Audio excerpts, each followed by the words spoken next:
हिंदू धर्म ग्रंथों में वर्णित कथा के अनुसार पौराणिक काल में हिरण्यकशिपु नाम का एक दैत्यराज हुआ करता था।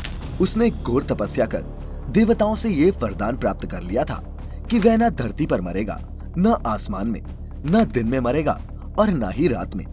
कोई भी अस्त्र शस्त्र उसका वध नहीं कर सकेंगे। न बाहर मरेगा और न घर में, और न ही कोई जानवर या फिर इंसान उसे मार सकेगा। देवताओं से ये वरदान पाकर वह खुद को अमर समझने लगा और लोगों पर अत्याचार करने लगा। वरदान के अहंकार में वह खुद को भगवान मानने लगा था और लोगों को खुद की पूजा करने को विवश करने लगा।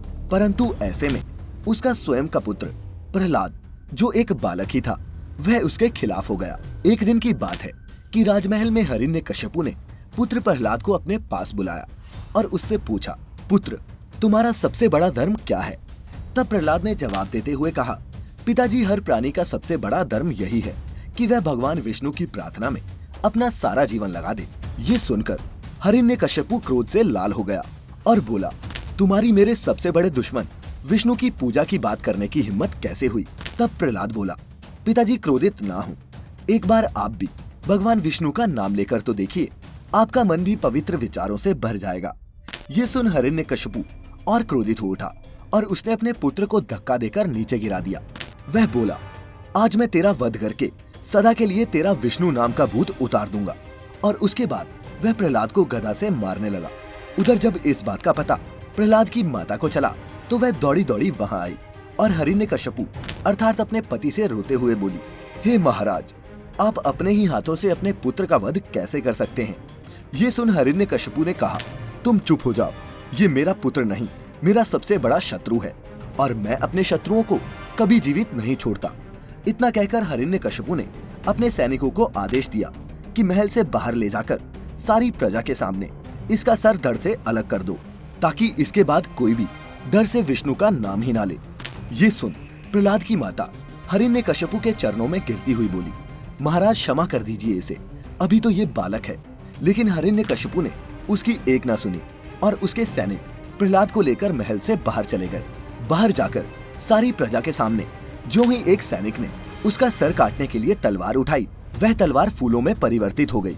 उसके बाद दूसरे सैनिक ने अपने भाले से प्रहलाद पर प्रहार किया, लेकिन उस भाले ने उसका ही वध कर डाला। ये देख बाकी के सैनिक डर गए और वहां से भाग गए।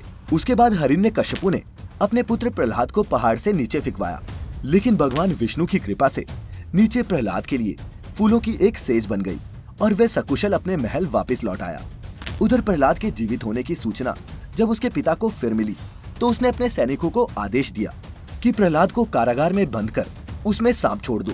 सैनिकों ने ऐसा ही किया, परंतु सांप भी उसका कुछ बिगाड़ नहीं पाए। जो भी सांप प्रहलाद को डसने जाता वह वहीं जलकर भस्म हो जाता। फिर इसके बाद हिरण्यकशिपु ने प्रहलाद को जंगली हाथियों से कुचलवाने का आदेश दिया, परंतु हाथी उसे कुचलने के बजाय फूल माला चढ़ाने लगे और इस तरह हिरण्यकशिपु और उसके सैनिकों ने प्रहलाद को मारने के कई प्रयास किए, पर वो सफल नहीं हो पाए।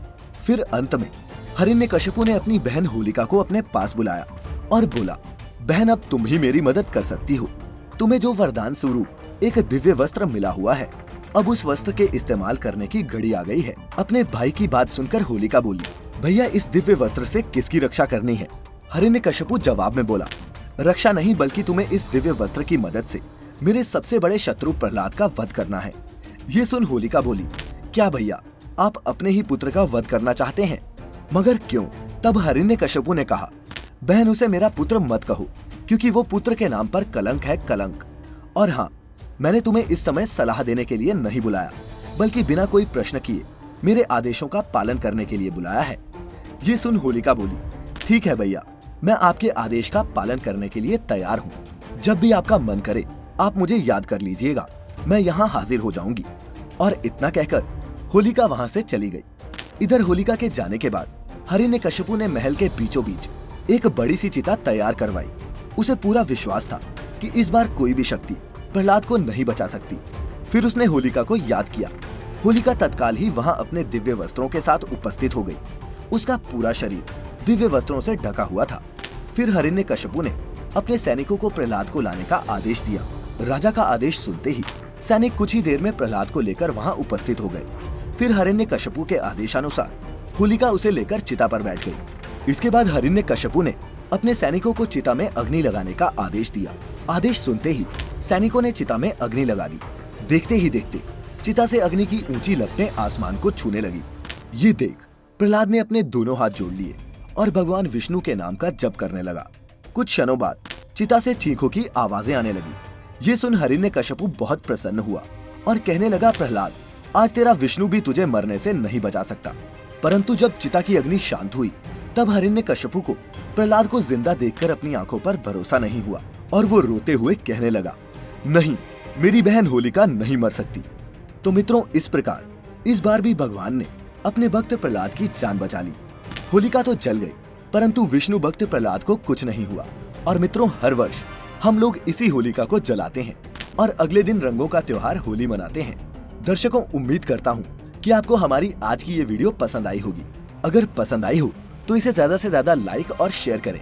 साथ ही अगर अभी तक आपने हमारे चैनल को सब्सक्राइब नहीं किया है तो आज ही सब्सक्राइब करें the Divine Tales YouTube channel, ऐसी सभी आध्यात्मिक वीडियोस के लिए।